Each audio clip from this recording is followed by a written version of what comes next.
భద్రాద్రి కొత్తగూడెం చర్ల వద్ద ఇసుక ర్యాంపులో చిక్కుకున్న 38 మంది వ్యక్తులను అధికారులు సురక్షితంగా బయటకు తీసుకొచ్చారు. ఇసుక కోసం వెళ్లగా ఒక్కసారిగా వరద పోటెత్తడంతో ముందుకు వెళ్లలేని పరిస్థితి నెలకొంది. దీంతోనే గోదావరి తీరంలోనే మిషన్ ఆపరేటర్లు, లారీ డ్రైవర్లు, క్లీనర్లు ఉండిపోయారు. దీనిపై స్పందించిన అధికారులు వారిని పడవల్లో ఒడ్డుకు చేర్చారు.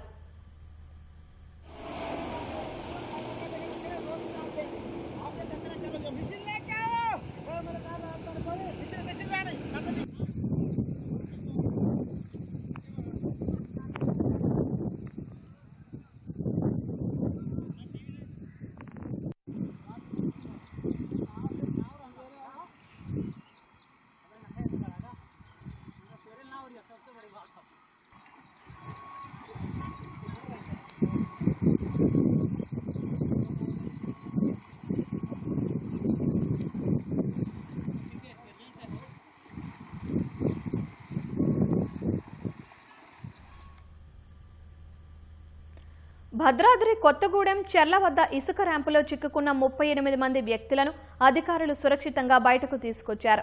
ఇసుక కోసం వెళ్లగా ఒక్కసారిగా వరద పోటెత్తడంతో ముందుకు వెళ్లలేని పరిస్థితి నెలకొంది. దీంతో గోదావరి తీరంలోనే మిషన్ ఆపరేటర్లు, లారీ డ్రైవర్లు, క్లీనర్లు ఉండిపోయారు. దీనిపై స్పందించిన అధికారులు వారిని పడవల్లో ఒడ్డుకు చేర్చారు.